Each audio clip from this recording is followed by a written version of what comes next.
a los profesionistas y a nuestros invitados que también se encuentran en Zoom.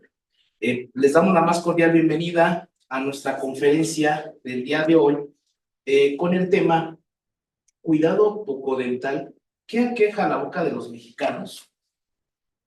Es un tema de interés de salud en el cual, pues, al igual que otras afecciones, en algunas otras enfermedades, muchas veces nosotros, en la población mexicana, constantemente ignoramos.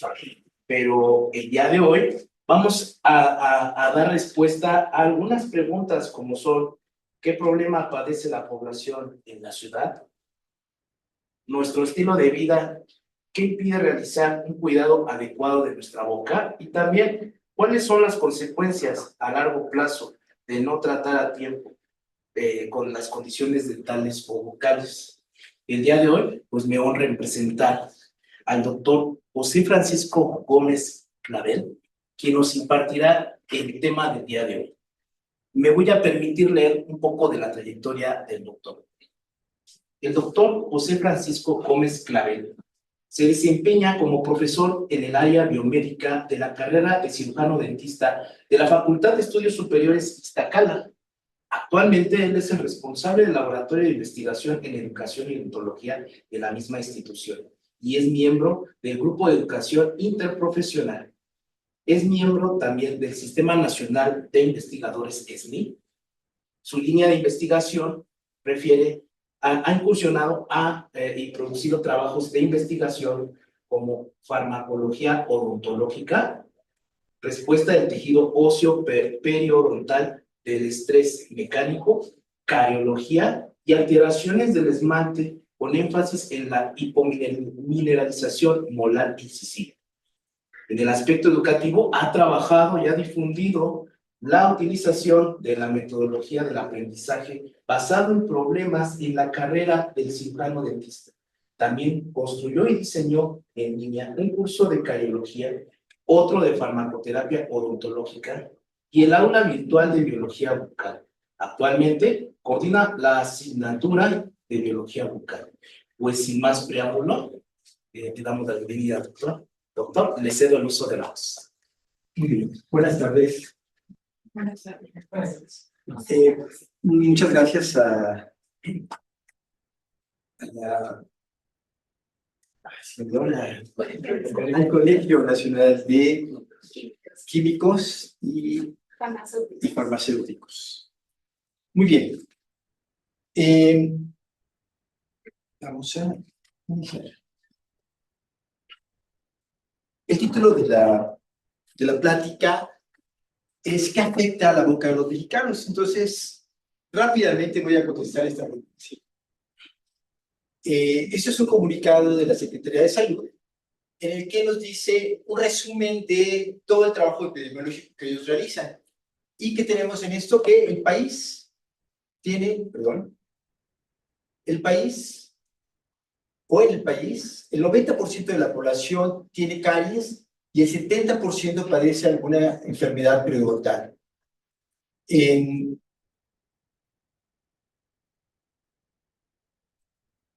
Pero nos planteamos hacer este objetivo, ya que es para público en general, dar a conocer los principales métodos para prevenir las afecciones que afectan la boca de los mexicanos.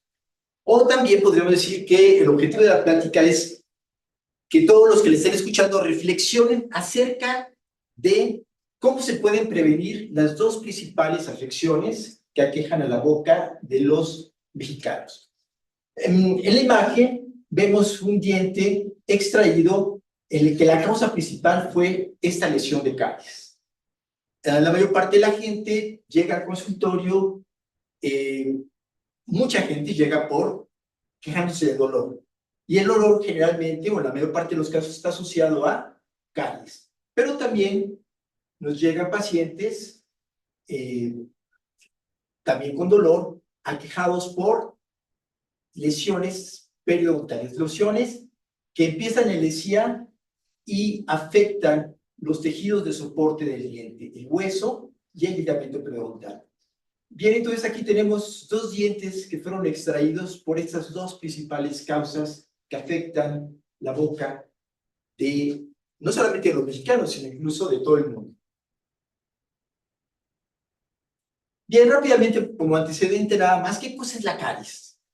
Y bueno, aquí tenemos una definición de qué cosa es la caries. ¿Qué nos dice? Que básicamente la caries es considerada la destrucción de alguna parte de un diente, es decir, de los tejidos duros del diente, y esta afectación es producida por un grupo de bacterias organizadas en algo que denominamos placa dental.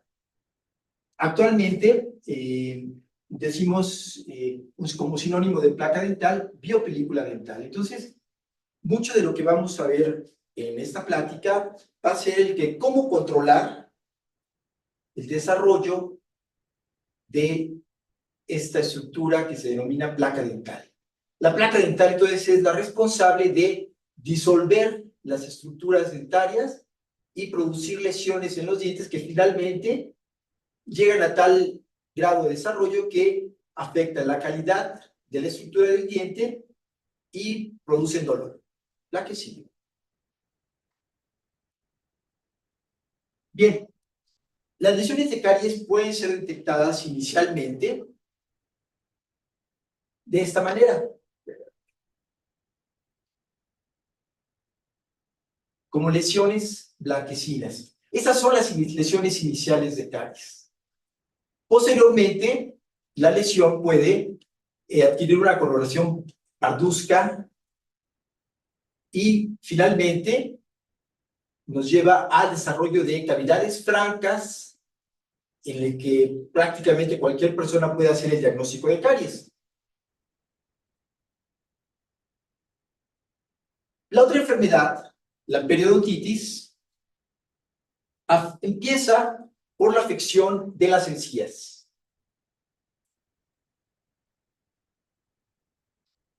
Pero no se detiene ahí. Esta afección de las encías, la inflamación de las encías, puede posteriormente destruir los tejidos de soporte, como ya había dicho, y esto producir inicialmente dolor, que se aflojen los dientes y finalmente que se caigan. Muy bien, entonces, resumiendo, la afectación de la encía, aquí tenemos un esquema donde vemos un molar, cómo se forma placa, es decir, cómo se acumulan bacterias alrededor del diente y eso produce inflamación de la encía, lo que se conoce como gingivitis. Si esta gingivitis no se resuelve, ¿qué es lo que produce? Produce dos cosas, básicamente. Uno, la migración de esta unión de la encía con el diente. ¿A qué denominamos esto de migración? Pues que este complejo de unión va caminando, por así decirlo, hacia las partes profundas del diente, hacia el ápice. Y el otro efecto que caracteriza a la enfermedad periodontal es la pérdida de hueso. Entonces, vemos aquí cómo se desarrolla, vemos esquemáticamente cómo se desarrolla la enfermedad periodontal.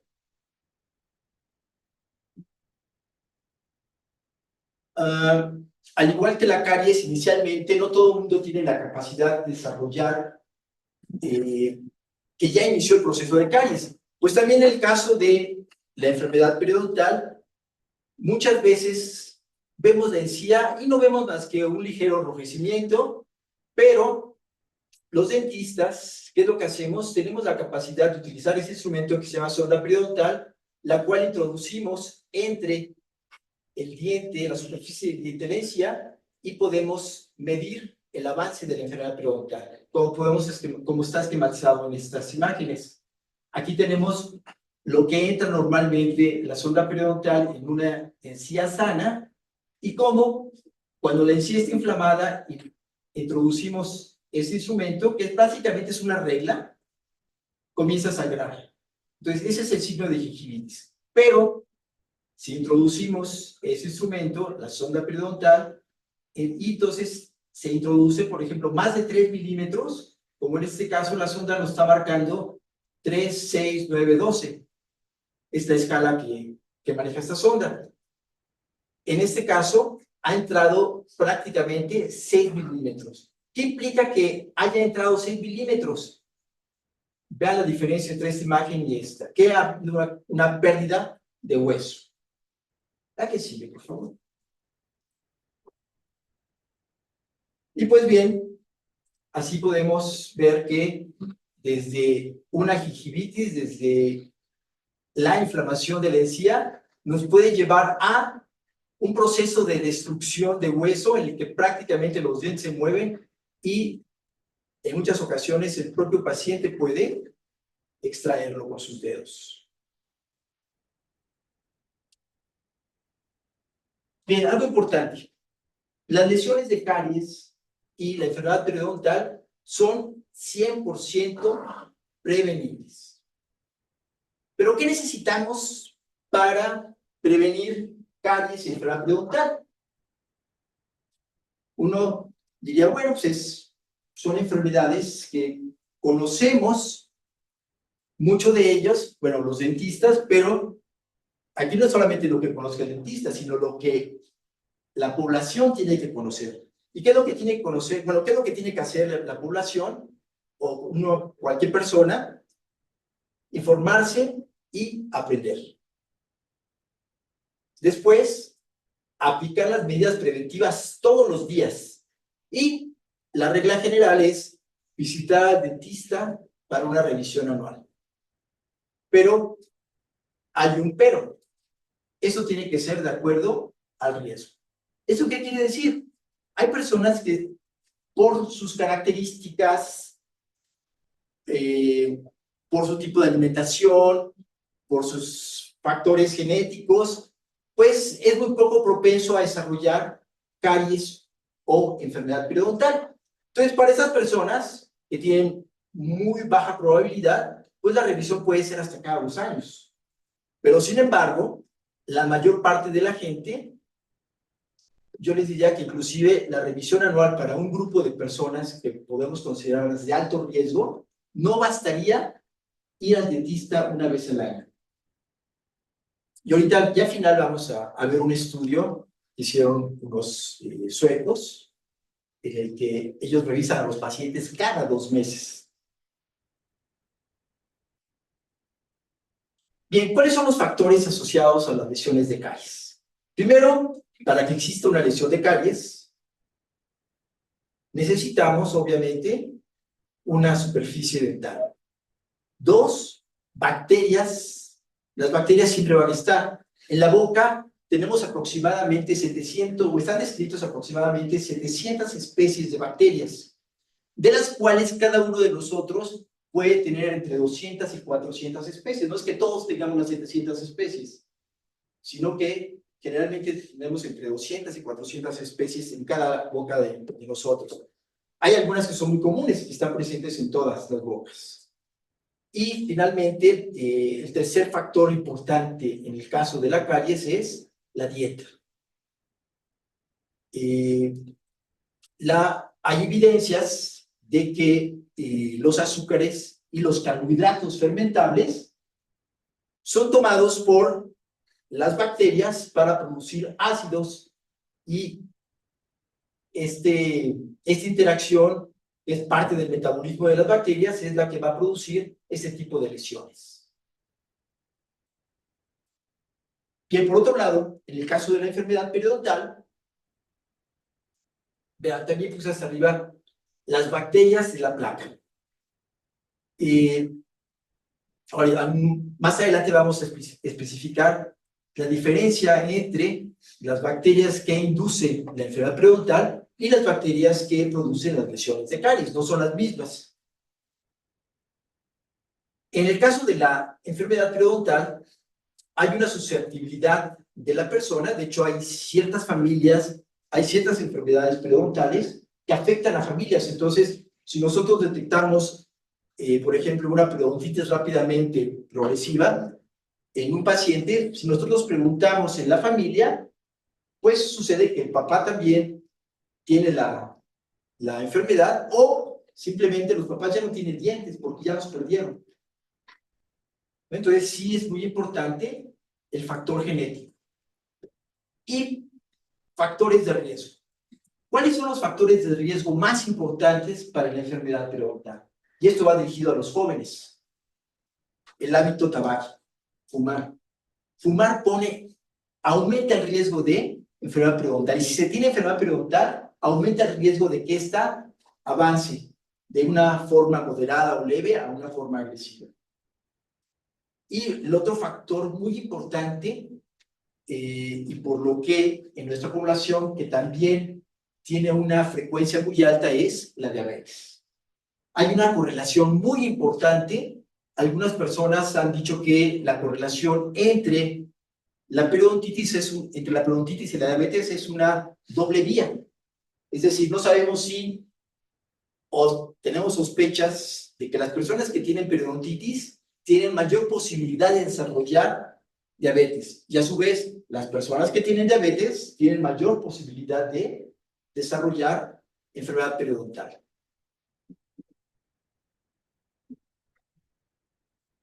Bien, ¿qué tienen en común la caries y la periodontitis?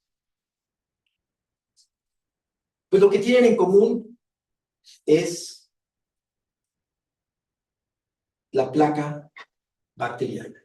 La placa bacteriana que induce las lesiones de caries también es la placa bacteriana la que está asociada al desarrollo de enfermedad periodontal. Bien, ¿y qué es la placa? Pues la placa es un conjunto de microorganismos que se asocian, que se adhieren a, en este caso, la placa dental, a la superficie del diente y de las encías. Entonces, la biopelícula o placa dental estaba formada principalmente por bacterias, aunque encontramos también virus, por ejemplo, fagos, y también encontramos hongos como Candida albicans. Pero la mayor parte de microorganismos que encontramos en la placa dental son bacterias. Y de hecho, bueno, son las que más se han estudiado. Pero no nada más son las bacterias, sino de manera muy importante, este conjunto de bacterias organizadas se van adhiriendo capa por capa y van formando microambientes dentro de la misma placa. Como vamos a ver más adelante, hay bacterias que tienen la capacidad de vivir en condiciones donde hay oxígeno, y hay bacterias que van desarrollando la capacidad de vivir en condiciones en las que no hay oxígeno. Vean, de izquierda a derecha, placa madura. Ese es un paciente que había tenido extracciones previas, y vean la superficie vestibular, que es la que generalmente mejor cepillamos. Donde el paciente sí la cepilla, pero esta zona jamás o durante mucho tiempo no ha pasado el cepillo. ¿Y qué es lo que tenemos? Vean, placa. Vean esta forma esférica y veamos cómo se ven en el microscopio estas acumulaciones de bacterias. En este caso, estos autores han utilizado anticuerpos fluorescentes dirigidos contra cepas bacterianas específicas, y vean, esta es una traducción de esto que estamos viendo. ¿Y qué es lo que vemos? Bacterias largas, cocos, es decir, bacterias esféricas, y obviamente en la superficie tenemos a las bacterias que pueden sobrevivir en condiciones de oxígeno, y en el fondo vamos teniendo que se seleccionan las bacterias que son anaerobias estrictas.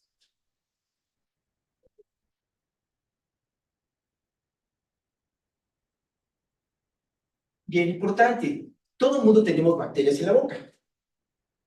Todo el mundo, estas bacterias se acumulan después de cierto tiempo para formar biopelículas. Y así va a ser en toda nuestra vida. O sea, no podemos eliminar a las bacterias. Las bacterias forman parte de nosotros mismos. Podríamos decir que forman parte de nuestro genoma, ¿no? Porque siempre van a estar presentes, acompañándonos. Muchas veces, bueno, cuando nacemos de parto natural, desde que pasamos por el canal de parto, comenzamos a adquirir a las bacterias. Probablemente las personas que nacen por cesárea, pues tardarán un poquito más en empezar a adquirir las bacterias, pero en cuanto se llevan algo a la boca, en ese momento empiezan a poblar estas bacterias la boca de los recién nacidos. Bien, esa imagen, ¿qué es lo importante de esta imagen? ¿Qué es lo que tenemos que señalar? Que estas bacterias están presentes en salud y son diferentes. Por este lado tenemos, en la parte superior, tenemos a las bacterias que forman la biopelícula o placa supragingival. Pero también tenemos una biopelícula o placa asociada a el surco gingival. Pero si la persona ingiere una gran cantidad de azúcares de manera repetida a lo largo del día y no remueve de manera efectiva la placa, los azúcares comienzan a seleccionar a las bacterias que les gustan más los azúcares. Las bacterias, cuando tienen mucho azúcar, voy a decir algo a lo mejor, si nosotros comemos mucho, pues después de un tiempo, pues vamos al baño. Las bacterias también. Las bacterias comienzan a comer y comienzan a producir sus desechos. Y uno de los principales desechos de las bacterias es el ácido láctico. Y entonces, si el ambiente se hace muy ácido, muchas bacterias ya paran, ya no pueden crecer. Pero las bacterias que producen la caries pueden crecer aún en condiciones ácidas. Entonces, las bacterias asociadas a la caries son bacterias que producen ácido, pero todas las bacterias producen ácido. ¿Cuál es la característica que las distingue de las demás? Que sobreviven en medios ácidos. Muy bien, entonces, hay una biopelícula asociada a el proceso de caries que va a producir desmineralización del esmalte. Y por otro lado tenemos a las bacterias asociadas a la periodontitis. Estas bacterias asociadas a la periodontitis, uno, van a producir inflamación. Dos, les gusta, o más bien, no pueden crecer en presencia de oxígeno. Son anaerobias estrictas. Entonces, las bacterias más malas, por así decirlo, las bacterias que están asociadas a la enfermedad periodontal son bacterias anaerobias estrictas. Mientras que las bacterias asociadas a la caries también son anaerobias, pero son facultativas. Si las aislamos en el laboratorio, a estas bacterias les gusta vivir en anaerobiosis, pero toleran y crecen perfectamente en condiciones aerobias. Muy bien, veamos a la parte práctica, la parte en la cual puede estar cualquier persona. Esta pacientita se presenta al consultorio y una de las preguntas que yo les hago es, ¿te cepillaste los dientes? Y todos los pacientes, si llegan al consultorio, nos dicen, sí, sí me cepillé los dientes. No hay nadie que no se cepille los dientes. Y lo que hicimos fue tomar un poquito de colorante. Este colorante se llama Sky Blue y se utiliza para pintar pasteles.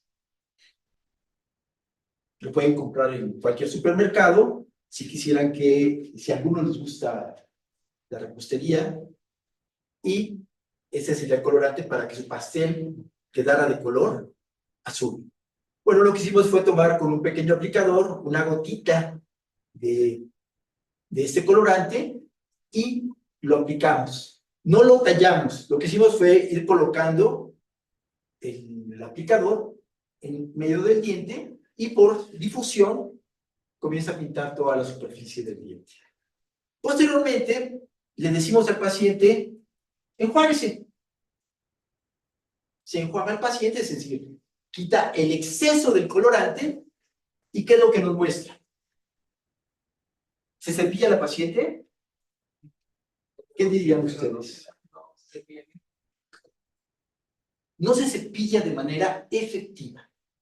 Porque lo importante, a lo mejor, uno podría preguntarle al paciente, oye, ¿te cepillas de manera efectiva? Ya no preguntar, ¿te cepillas? Porque todo el mundo dice que sí cepilla.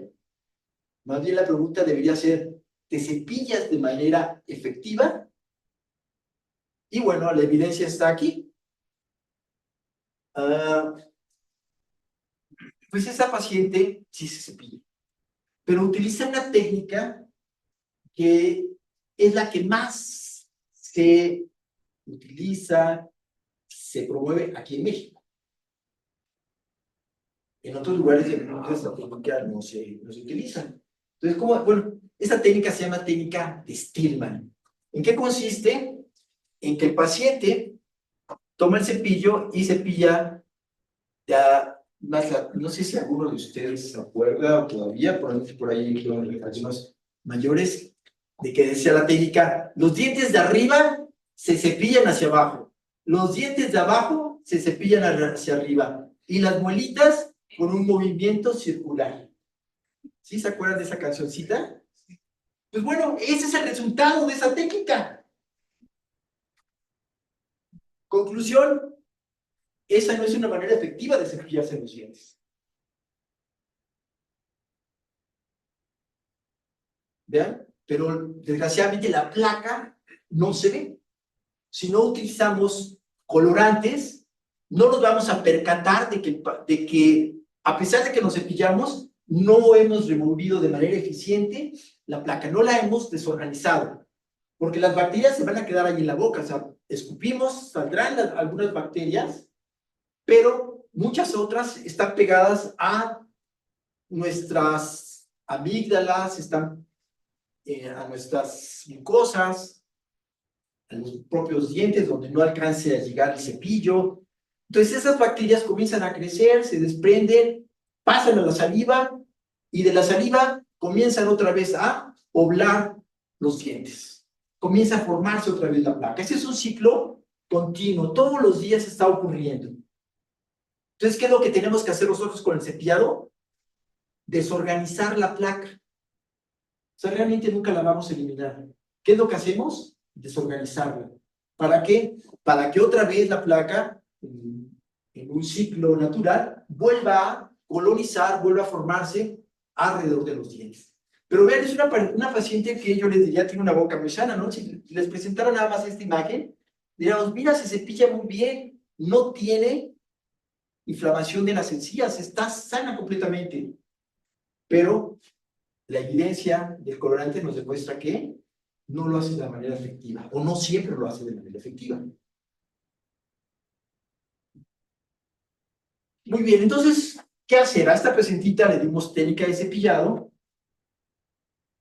y vean, ¿por qué les presento esta imagen? Para que vean en primer lugar la colocación de las cerdas del cepillo. Las cerdas del cepillo están colocadas en parte de ellas en la encía, pero parte están colocadas en el surco que existe entre la encía y el diente, aquí. Pero además, entonces, punto 1, colocación. 2, la presión. Si ejercemos mucha presión, las cerdas se doblan y ya no tienen su función, porque ya no van a penetrar precisamente entre el surco y el diente. Entonces, tiene que tener una presión, pero no tiene que ser tanta que permita que se doblen las cerdas. Y algo importante es la colocación del cepillo. Vean, la colocación del cepillo es a 45 grados. ¿Por qué a 45 grados? Porque de esa manera estamos tratando de poner en contacto la punta de las cerdas del cepillo con la encía y el diente. y algunas de estas puntas pues, van a penetrar en el sur para limpiarlo. Entonces, esas tres cosas son vitales para tener un buen cepillado. Y bueno, y la técnica consiste en mover el cepillo hacia un lado, en este caso lo estamos moviendo hacia la izquierda, y de regreso hacia la derecha. Pero prácticamente sin que se mueva el cepillo del lugar. Siempre les digo a los pacientes, imagínense que es un limpiaparabrisas. El limpiaparabrisas se mueve, pero permanece en su lugar. Lo mismo debe suceder cuando lo cepillamos. Movemos las cerdas del cepillo, pero el cepillo permanece prácticamente en el mismo lugar. Y lo que hacemos es ir saltando de diente en diente. La mayor parte de la gente dice, bueno, es cada 2 dientes tenemos que ir cepillándonos. Yo les diría que vean, aquí no es cada 2 dientes, es cada diente y medio. Ese es un canino, del otro lado está el otro canino. Este es un lateral, y aquí debajo está tapado un central, otro central y el otro lateral. Entonces, bueno, sí, en promedio, podríamos decir que un cepillo de cabeza normal, de cabeza incluso pequeña, pues nos cepilla 2 dientes. Entonces, tenemos que ir colocando cada 2 dientes, ir moviendo el cepillo. ¿Podemos activar?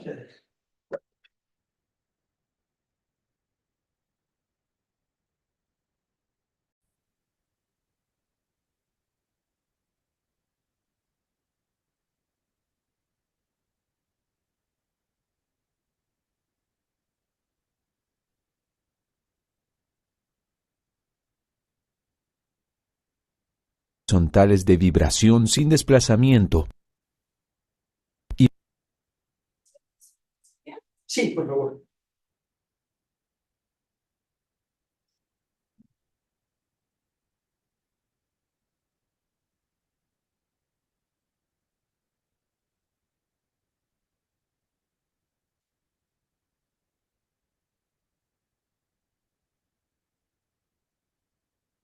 La técnica de cepillado más recomendada por los odontólogos consiste en colocar el cabezal del cepillo en un ángulo de 45 grados en la unión entre el diente y la encía, abarcando 2 o 3 dientes, y realizar movimientos horizontales de vibración sin desplazamiento y verticales de barrido para eliminar la placa dental. Este movimiento se aplica de igual forma en la cara interior de los dientes. Posteriormente se procede a cepillar las superficies masticatorias de incisivos y molares, y luego, inclinando el cepillo en sentido vertical, se realizan movimientos de barrido en la cara interior de los incisivos. Por último, se cepilla la lengua para eliminar las bacterias que allí viven. Bueno, básicamente lo que vieron es cómo se realiza la técnica de cepillado. Bien, vamos a seguir hablando un poco más de este enemigo invisible que es la biopelícula o placa dental. Otra vez les presento una imagen de otro paciente, este no es paciente mío. ¿Y qué es lo que vemos? Pues aparentemente no se ve gran cosa, bueno, ya a lo mejor ya que están empezados a entrenarse en ver la biopelícula, pues sí podemos ver que no se ve el esmalte como se debería ver, sino algo se ve en eso. ¿Qué es lo que no, qué es lo que vemos aquí? Bueno, en la siguiente imagen vamos a ver. Esta gelatina que se desprende fácilmente de la superficie de los dientes. Esta gelatina es la biopelícula dental.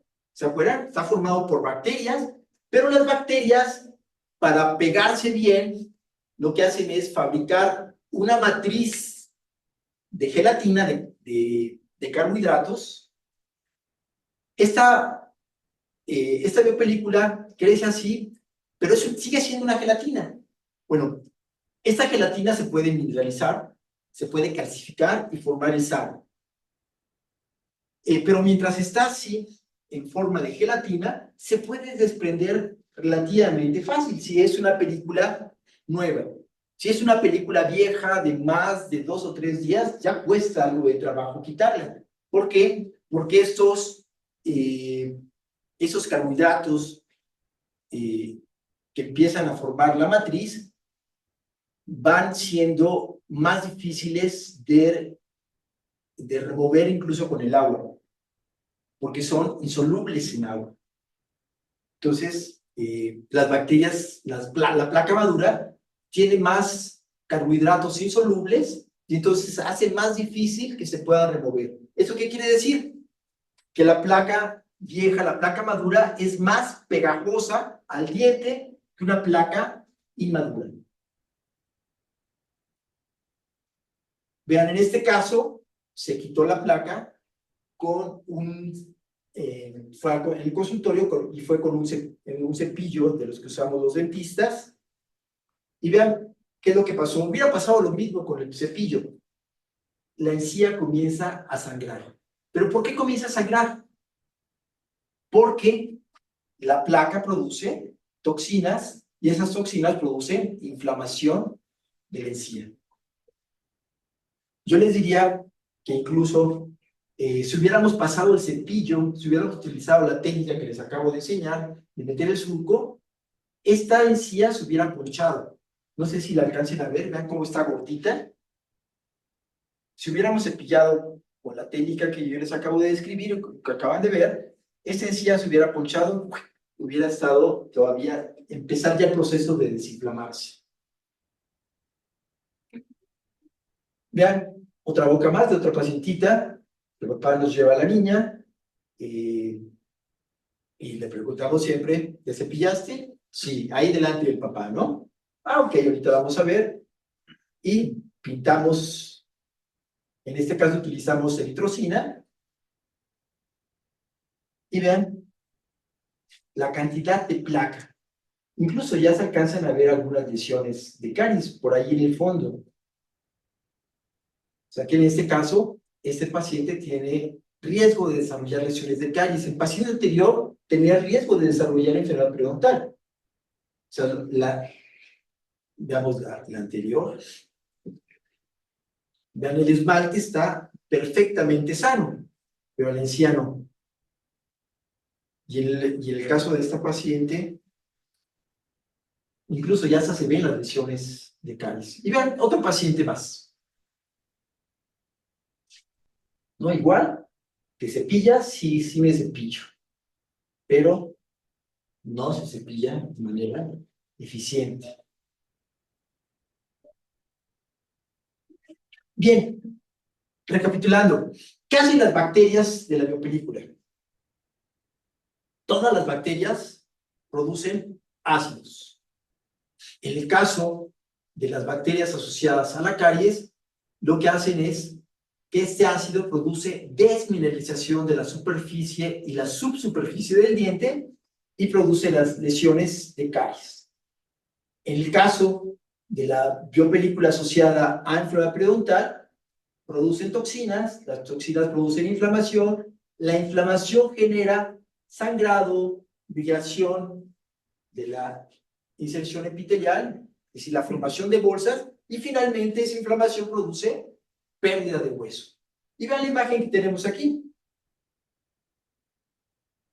¿Se acuerdan de las imágenes que pusimos en el microscopio, cómo se veían las esferitas? Pues lo mismo sucede en la placa madura. Vean, se forman esferitas.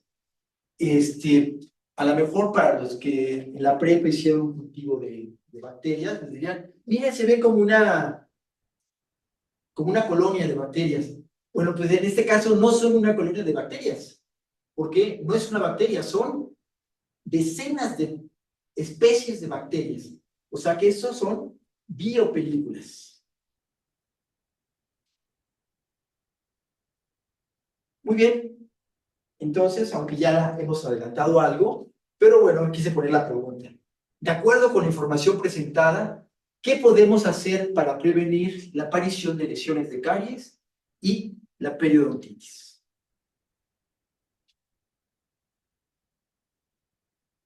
Pues tenemos los métodos de prevención de caries. Lo más importante es el control de la formación de la biopelícula. ¿Cómo? A través del cepillado. A través de mecánicamente estar disolviendo a las bacterias que forman la placa, la biopelícula. Otra cosa muy importante en el caso de prevención de caries es el manejo de la dieta. Restricción de azúcares fermentables, como son la sacarosa y los almidones, y eventualmente, si la persona tuviera un riesgo alto de caries, promover que en lugar de usar su café con azúcar, pues promover que utilice sustitutos de azúcar. Que sabemos además que los sustitutos de azúcar no son metabolizados por las bacterias de la placa, entonces no generan ácidos. Y finalmente, la promoción de la remineralización. ¿Cómo? A través de fluoruros. En nuestro país, el uso de fluoruros se ha dado en los lugares donde no hay flúor, porque hay lugares en donde hay un exceso de flúor. Entonces, en estos lugares donde hay un exceso de flúor, pues no vamos a agregarle más flúor. Pero en los lugares en donde no hay flúor, pues se ha utilizado la fluoración de la sal, como es en el Estado de México. Si ustedes viven en el Estado de México, van y compran sal, pongan atención a la etiqueta, y la etiqueta dice sal fluorurada y yodurada. Otra manera de promover la utilización de fluoruros es mediante la fluoración del agua. Y bueno, y finalmente, el uso de pastas con fluoruros. Vamos a poner atención a la imagen. ¿Qué nos dice la imagen? Por un lado, ya hablamos de las bacterias productoras de ácido, y que a estas les gusta, vean, o les ayudan en este jalar de la cuerda, le ayudan a las bacterias los azúcares. Y por el otro lado, ¿qué tenemos? A la saliva, que es un líquido hipotónico, pero que contiene una gran cantidad de sales de calcio. Y el fluoruro. Entonces, en esta lucha, tenemos a que o se vaya hacia la formación de caries o hacia un esmalte sano. Bien, por el lado de la periodontitis, ¿qué tenemos? Tenemos básicamente lo mismo, y de manera tal vez más importante, el control mecánico o cepillado. Pero en el caso de la enfermedad periodontal, también podemos agregar el control químico a través de la clorhexidina. ¿Qué es la clorhexidina? Para los que saben algo de química, pues prácticamente es un detergente. Es un detergente catiónico. Es decir, tiene muchos grupos aminos, tiene 5 grupos amino y 5 grupos imino. O sea, es totalmente catiónica. Bueno, pues esta sustancia lo que hace es, tiene afinidad por los fosfolípidos de la membrana de las bacterias, y lo que hace es o rompe la membrana o permite la permeabilización de los líquidos que hay en la bacteria para que pueda explotar, o bien entra y desorganiza todo el citoplasma bacteriano. Entonces tiene acción bactericida.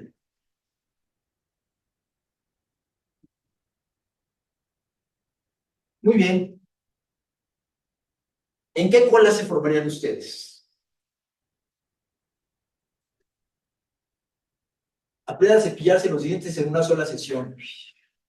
Todos. Es más, por internet, de la manera que ustedes elijan, o aprender a cepillarse los dientes de manera efectiva, pero además, aprender a cepillarse los dientes de manera efectiva no se enseña en una sola sesión.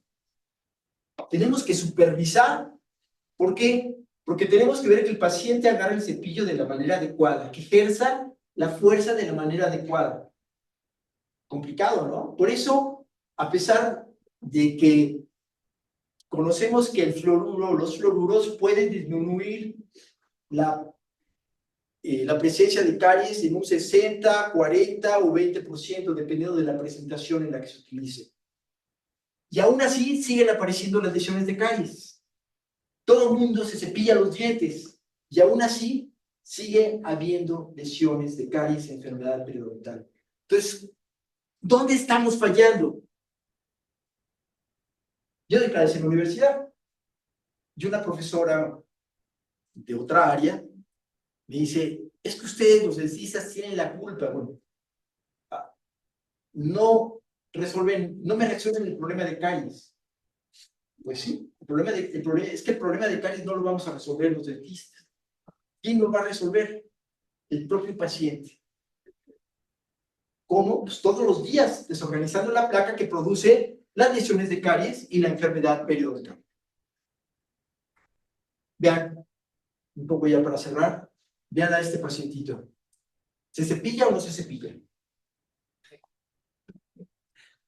Sí, se cepilla, ¿se acuerdan de la primera imagen? Sí, se cepilla, vean, estas zonas de sus dientes están perfectamente limpias, pero la zona del cuello de los dientes ni los toca. Entonces, por ahí falla, ¿no? El paciente dice, es que sí, yo me aprendí la cancioncita que me enseñaron en el kinder, de que los dientes de arriba se cepillan hacia abajo, los dientes de abajo se cepillan hacia arriba, ¿no? Ya está bailando, se cepilla el paciente, ¿no? Que se la enseñaron con musiquita. Pero vean la triste realidad. Encías inflamadas, y en este caso, con la biopelícula o placa mineralizada, calcificada, formando cálculo dental, o sea, acuérdense, lo importante es la técnica de cepillado, pero de manera efectiva. Vean aquí otros casos, vean, no es sencillo, porque hay que aprender a colocar bien el cepillo, y en 45 grados, con la presión adecuada, o sea, no es sencillo. Ese es nuestro gran reto como dentistas, poderle enseñar al paciente esto. Y bien, no basta con el cepillo para la remoción efectiva de la placa. ¿Por qué? Porque las bacterias se acumulan también entre los dientes. Entonces, entre los dientes no llegan las cerdas del cepillo. Entonces, ¿qué es lo que tenemos que hacer? ¿O qué tenemos que hacer para prevenir las enfermedades como la caries y la enfermedad periodontal?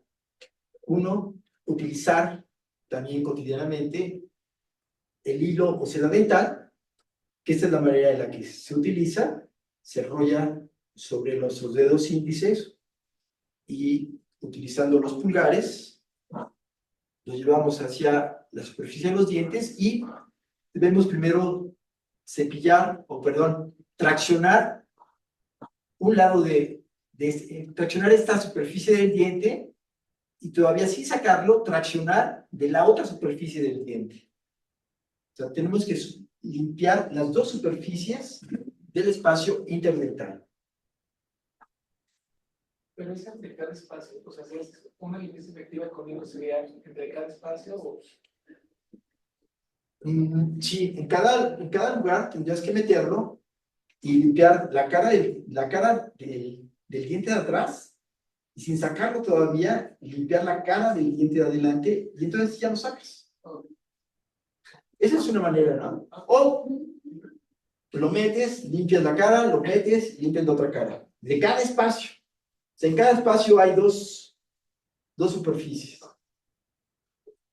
Y bueno, para que escojan la marca que ustedes quieran. Y vean, esta es una presentación que puede ser muy cómoda si tenemos ciertos inconvenientes con los dedos, ¿no? Esos arquitos son muy efectivos.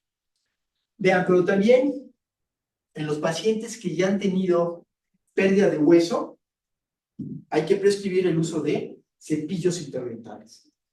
En una boca sana, en donde el hueso llega a donde tiene que llegar el hueso entre los dientes, cuando no hay pérdida de hueso, no podemos utilizar esos cepillos interdentales. Pero una vez que se inició una gingivitis crónica, seguramente vamos a tener pérdida de hueso. Y para limpiar esos espacios, tenemos toda esta gama, porque va a depender del tamaño del hueco, ¿no? Si tenemos huecos pequeños, bueno, pues utilizamos cepillos delgados, de 0.6 milímetros. Generalmente ya cuando los pacientes llegan y pueden utilizar los cepillos interdentales, pues tienen que utilizar esos ya que están un poquito más gorditos. Y ahorita vamos a ver cómo se utiliza. Me gusta esta marca porque se puede doblar en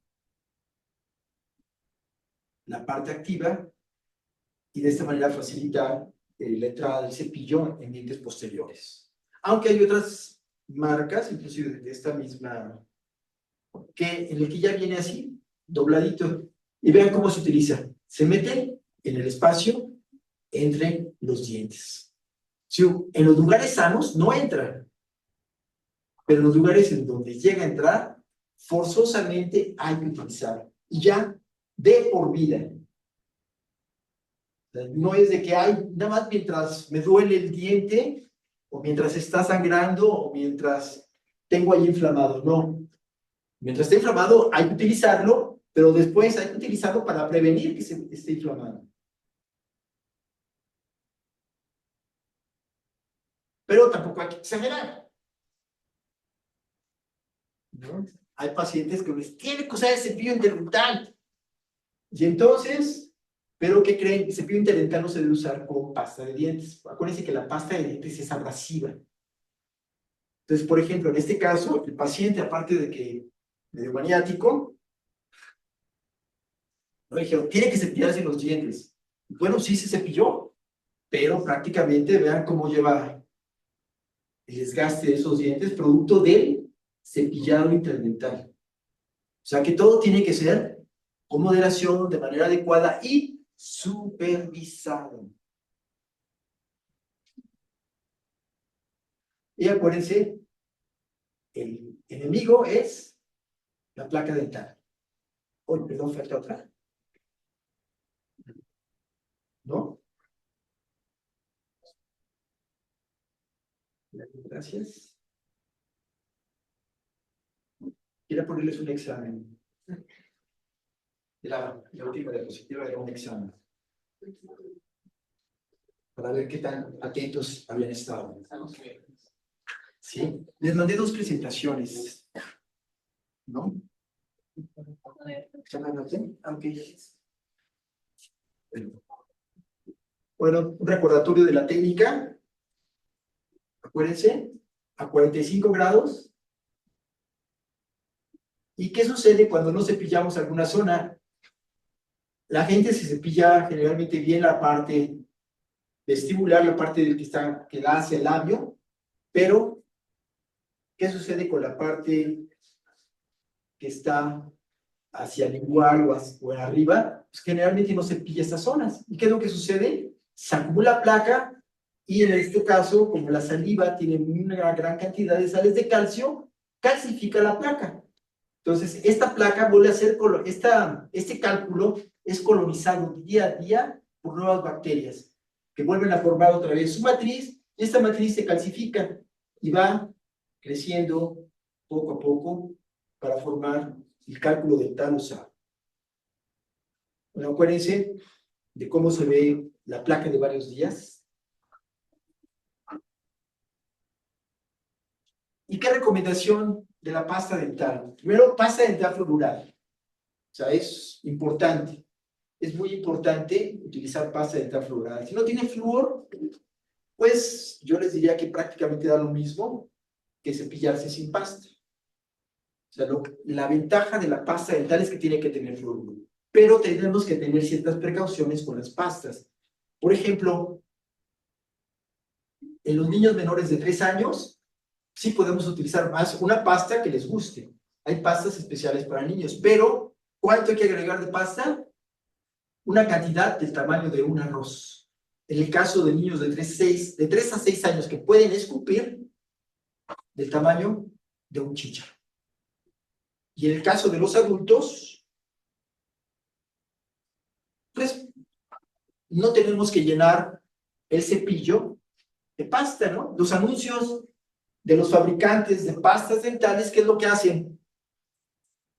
Colocan de lado a lado y luego hasta le dan la vuelta con un copetito. No, no es necesario. Poca pasta. Ok. Y bueno, pues si tenemos mascotas, que ahora todo el mundo tiene mascotas, pues también tenemos que promover la prevención. Los canis, los perritos, tienen mucha susceptibilidad a enfermedad periodontal. No, ellos no tienen tanta susceptibilidad a caries, pero sí a enfermedad periodontal. Entonces es igual. Hay que evitar que desarrollen lesiones de caries. Bueno, si viven cerca del rancho de, ¿cómo se llama este narcotraficante? De Escobar, que tenía hipopótamos, ¿no? También hay que tener cuidado con los hipopótamos. Bueno, tener cuidado bucodentales con los hipopótamos. ¿Para qué? Para evitar que lleguemos a esto. Vean, es un paciente que va al dentista, ¿no? O sea, vean, aquí tiene una corona, aquí tiene una amalgama, y aquí, que es un canino que supuestamente nosotros los dentistas creemos que el canino es un diente que es más resistente al proceso de caries que otros dientes. Sin embargo, esto no es tan cierto. ¿Por qué? Porque vean, nos podemos cepillar, el paciente se cepilla, la mayor parte de la gente cepilla bien esta parte, pero aquí es la curvatura. Entonces, no se cepilla esta zona. O sea, la zona donde el paciente no cepilla, van a aparecer lesiones de caries. Y bueno, pues lo que queremos evitar es, finalmente, que un diente se extraiga. ¿Y por qué lo extraemos? Porque el paciente tiene dolor y este dolor está asociado a un proceso infeccioso agudo. Vean este otro paciente. Ha estado visitando al dentista durante mucho tiempo. Se le han hecho extracciones, se le han hecho coronas. Esto es una prótesis removible, pero vean, sigue sin aprender a cepillarse los dientes. O sea, no es fácil aprender a cepillarse los dientes. Y no es fácil enseñar a un paciente a cómo debe cepillarse los dientes. Bueno, así como dice, si fuera fácil, todo el mundo lo haría y no habría caries ni nada preguntar. Aquí el problema es que es complicado cepillarse bien los dientes. Y acuérdense de esto. Aprender a cepillarse en una sola sesión, todo el mundo lo querría, y vean, al que estaría promoviendo que aprendan a cepillarse los dientes de manera efectiva en varias sesiones, pues, ni que le hagan caso.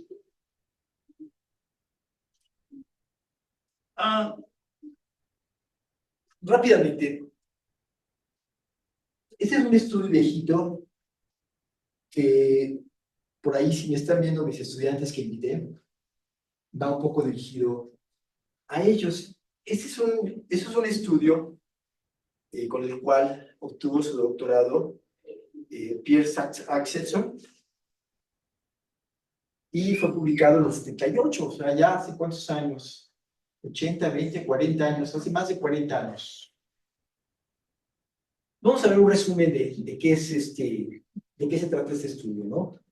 Pero vean el nombre: efecto de la higiene oral de los procedimientos de higiene oral controlados en caries y enfermedad periodontal en adultos. Rápidamente, tuvo la oportunidad de incluir en su estudio a 480 pacientes. A 324 los incluyó en su grupo experimental y tuvo 156 para su grupo control. En el grupo experimental, ¿qué hizo? Empezó con una limpieza profesional y hacer el registro inicial. A este grupo, el grupo experimental, los vio cada 2 meses durante los 2 primeros años. Y después, en el último año, los vio cada 3 meses. ¿Cuál era el objetivo de verlos cada 2 meses? Repasar cómo se tenían que cepillar.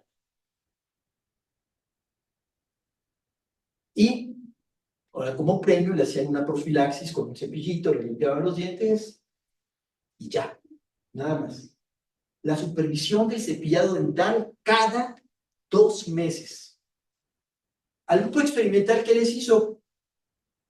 Pues su limpieza dental profesional y el registro inicial, y después los pacientes fueron examinados al año o cuando el paciente tuviera alguna molestia. Pero la indicación es que a estos pacientes no se les habló nada de métodos de higiene. No se les recordó, oiga, se cepilla sus dientes, cómo se cepilla, a ver, tráigame su cepillo, vamos a revisar cómo está. Nada. A estos pacientes no se les dio nada de prevención. Nada más, ¿tienes este problema? Te lo resuelvo. Como es la práctica actual. Y veamos los resultados. Este es un resumen, saqué promedio de todos los resúmenes que publica, pero importante. Entonces, el grupo experimental, todos vean, placa inicial 60%. La placa a los 3 años en el grupo experimental, de 60 bajó a 20. En cambio, en el grupo control se mantuvo en 60. Gingivitis inicial, prácticamente los dos igual. Entre 20 y 25, por el número que tienen, no hubo diferencias significativas en estos números. Pero vean a los 3 años, solamente 3 pacientes reportaron gingivitis. Y en el grupo control, 25.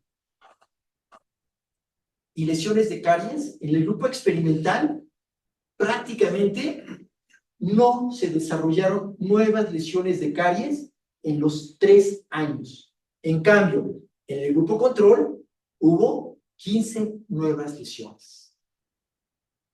Importante, ¿no? O sea, habría que reflexionar acerca de este estudio. Y uno diría, oigan, ¿por qué no se replica esto? ¿Por qué no lo volvemos a hacer? No sé, porque es bastante complicado. ¿No? Imaginen tener una población a la que uno ve en un momento determinado 300, 400 sujetos y después volverlos a ver, bueno, primero en el caso del grupo experimental, estar revisando su forma de cepillado cada 2 meses, no es fácil. Solamente Axel lo hizo y porque quería obtener su doctorado y después a lo mejor ya nunca lo volvió a hacer. Muy bien, el examen. ¿Qué opinan de este cepillado? A ver.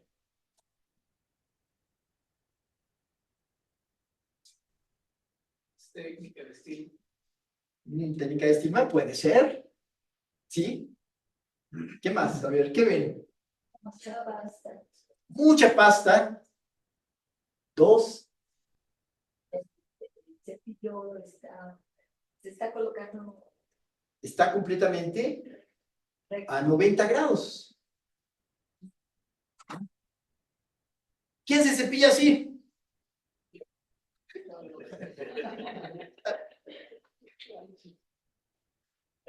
Y vean, esa es una imagen en la que están promoviendo el cepillado dental. Es que así se tiene que cepillar. No, así no se tienen que cepillar. Más, olvídense de estas técnicas, o sea, no.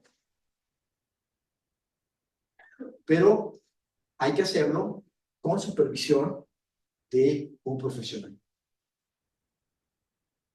¿No? Entonces, en ese caso, pues imagínense estarle pagando al dentista para que nada más nos revise la técnica de cepillado cada 2 o 3 meses. Bueno, los resultados experimentales de Axelson nos dicen que vale la pena. Y tal vez tendríamos que reflexionar acerca de que, como no lo estamos haciendo bien, tendríamos que hacerlo bien, ¿no? Lo primero que tendríamos que hacer es agarrar a todos los profesores de odontología preventiva, si alguien lo está escuchando, me van a colgar, ¿no? Imagínense, agarrar a todos y decirles, oigan, ya no enseñen técnica de Stillman. ¿Qué es lo que tienen que enseñar? Técnica de Bass. Ya olvídense de la técnica de Stillman. Y además, no basta con enseñar una vez al paciente a cepillarse. Realmente la parte importante de la prevención tendría que ser estar enseñando una y otra vez al paciente. ¿Para qué? Para que se forme el hábito de cepillarse de manera efectiva. Como todos los hábitos. Hay hábitos que son fácilmente, los hábitos malos, ¿no? Fácilmente se adquieren. Pero los hábitos buenos son muy difíciles y fácilmente los podemos dejar, ¿no? La dieta, o sea, ¿por qué tenemos tan malos hábitos dietéticos? Pues porque saben muy rico los pastelitos, saben muy rica la vitamina T, ¿no? Entonces no es fácil. Si fuera fácil, pues todos estaríamos delgados, sin problemas gástricos, etcétera, ¿no? Pero no, o sea, tenemos que insistir en que los buenos hábitos cuesta trabajo adquirirlos y no siempre los podemos mantener. Bueno, pues muchas gracias por su atención.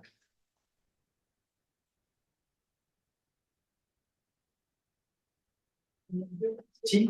Entonces, es en relación a la presentación, pero también sí, como, a su experiencia como académico y como formador de estos profesionales de la salud y de la salud mental. Primero, la pregunta inicial es, sabemos que de por sí, como culturalmente no tenemos el hábito de acudir al dentista. ¿Cómo podemos familiarizar a los pequeños o a los que apenas están empezando esta vida a familiarizarse con el odontólogo como parte de su mantenimiento de la salud, como ir a un doctor a una visita? ¿En qué edad es bueno sensibilizarlos de que es bueno acudir con el odontólogo o que es necesario acudir con él? Pues yo creo que todo esto es muy cultural. Sí. Por ejemplo, la semana pasada nos llevaron una pacientita. Primero la mamá nos preguntó acerca de cómo conseguir un cepillo para una niña de 2 años, no me acuerdo qué edad tenía la niña. Entonces ya tenía como 2 o 3 años. La mamá, preocupada, nos dice, ¿qué puedo hacer? Entonces ya le aconsejamos comprar un dedal. Estos dedales son cepillitos. Sí. Entonces se coloca a la mamá el dedal y ya con eso comienza a cepillar los dientes, ¿no? Entonces vino la niña, vino la mamá, pasa que la actitud de la mamá también era muy buena y entonces ella, obviamente lo que hacemos es que el niño se sienta en el regazo de la mamá y ahí uno trata de abrir la boca, a ver la mamá y que todo lo haga la mamá, porque inicialmente un dentista es una persona extraña, ¿no? Entonces, bueno, podemos empezar así, motivando a los papás primero. Yo creo que lo más importante en este caso es motivar a los papás. Después el consejo dietético a los papás. ¿Por qué? Porque muchos papás, sobre todo, a lo mejor no tanto los papás, pero sí luego cuando el cuidado se lo dejan a la abuelita, el problema es que si el niño está, bueno, hay papás que les dan Coca-Cola en el primero. Entonces, les voy a comentar tuve una pacientita que tenía un riesgo de caries muy, muy alto. Entonces ella es un poco desesperada, oiga, sigo desarrollando lesiones de caries, ¿qué puedo hacer? Desgraciadamente, el indicador más efectivo que tenemos los dentistas para decir que una persona está en riesgo de tener muchas lesiones de caries o más lesiones de caries es la experiencia de caries. O sea, si has tenido lesiones de caries en el pasado, la probabilidad de que desarrolles lesiones de caries en el futuro es altísima, es más alta. Entonces, yo le decía pues, que seguramente cuando eras chica, tus papás te daban dulces, tomabas refrescos, y me sorprendió su respuesta, me dijo, no, pero así como dices, como retándome, ¿no? No es cierto. Mi familia era tan pobre que no teníamos ni para comprar dulces ni refrescos. Una torre. Pero entonces, ¿por qué tiene todas esas lesiones de caries? Ya investigando, platicando con ella, nos resultó que lo que les daban era atole. O sea, una bebida tradicional. Pero el atole es almidón, totalmente fermentable. Y luego hay personas que aparte del atole le ponen azúcar. Entonces dije, ahí está. Entonces sí es muy importante el consejo de dietético. Entonces, bueno, respondiendo a tu pregunta, ¿a qué edad? A la edad que los padres quieran llevarlos. A los 3 años es una buena edad porque ya tienen... Bueno, yo diría es que depende de eso. Hay niños que ya los llevan a los 3 años con los dientes destrozados, ¿no? Por suerte son los menos cada vez, ¿no? Ya en nuestra población está, digamos que la susceptibilidad a caries es muy grande en niños. Después va disminuyendo, pero después, con las personas adultas mayores, vuelve a crecer. Entonces, el riesgo de caries es diferente de acuerdo a la edad y de acuerdo a muchos factores asociados a las conductas alimentarias y a las conductas de... Si el papá se cepilla, pues el niño ve y se cepilla. Pero si el papá no se cepilla, por eso yo luego decía, es que heredé los dientes de mi papá. Pues no, más bien heredaste los hábitos del papá. ¿Sí respondí tu pregunta? Por supuesto, gracias. La segunda es más con respecto a la formación de los odontólogos en esta generación en particular. Comentó en la presentación que si fuera por ser la técnica de Stillman ya no debería de estar incluida en la currícula o no debería contemplarse ya como una técnica que se deba promover en la población. La pregunta aquí en concreto es si, si usted ha detectado esto, y me imagino que otros profesionales de salud odontológica también, ¿por qué en la currícula mexicana se sigue promoviendo esta técnica? No sé si obedece más a un aspecto de pseudopracticidad, porque es más rápida, o se debe a que saben que los pacientes no tienen compromiso para volver a acudir a sus citas. Mira, hace unos 10 años, un autor publicó en una revista, en el British Dental Journal, es una revista, digamos que renombrada en el ámbito odontológico, publicó lo siguiente. Hizo una encuesta entre escuelas y asociaciones de los lugares más importantes, ¿no? Estados Unidos, Australia, Suecia, países escandinavos, Japón, y les preguntó esto precisamente, oigan, ¿cuál es la técnica que están enseñando? Por ahí, digamos que el 80%, no recuerdo el dato exacto, ¿no? Podremos incluso googlearlo. El 80% utilizaban la técnica de Bass, pero todavía había algunas escuelas que utilizaban la técnica de Stillman, modificado, más modificado, pero básicamente es la técnica, ¿no? Y algunos todavía utilizaban otras técnicas, promovían otras técnicas que, bueno, yo nunca las he utilizado, ¿no? Entonces, ¿por qué? Yo creo que por la facilidad de la técnica. Incluso yo hice esta misma encuesta entre mis estudiantes. No tengo, doy clases en posgrado, entonces ahí tengo estudiantes de diferentes universidades. Entonces, un poco maliciosamente para ver qué cosas le están enseñando en otros lugares que no es mi escuela, ¿no? Y me sorprendió que todos ellos dijeron Stillman, ¿no? Para ellos pizarrón y poniendo rayitas. ¿Quién utiliza la técnica de Stillman? El 90% utilizó la técnica de Stillman.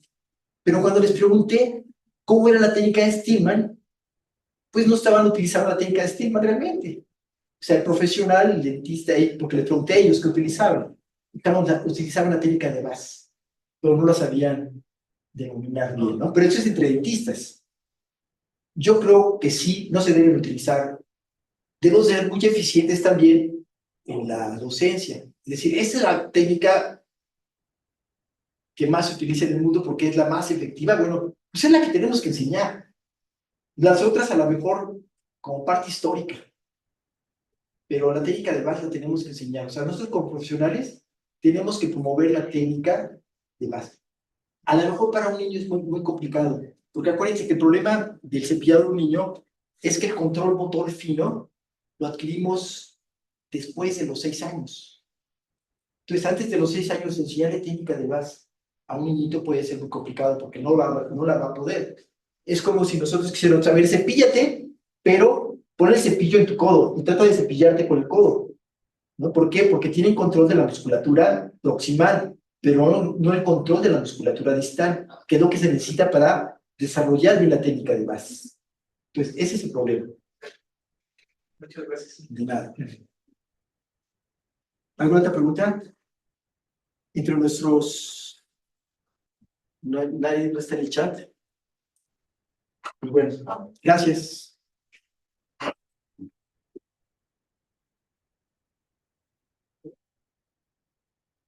Pues, doctor, muchísimas gracias por esta ponencia, por su tiempo. Gracias a los participantes, a los asistentes y a todos los que nos dedicaron esta tarde. A nombre del colegio le entregamos un reconocimiento por su participación y un presente. Muchas gracias. Gracias.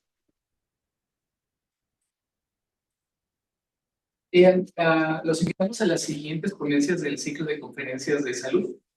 Continuaremos igual en la misma sede con la conferencia de sexualidad sana en México y también les exhortamos a una invitación a nuestro último evento del año que es Tanatología, el manejo del duelo.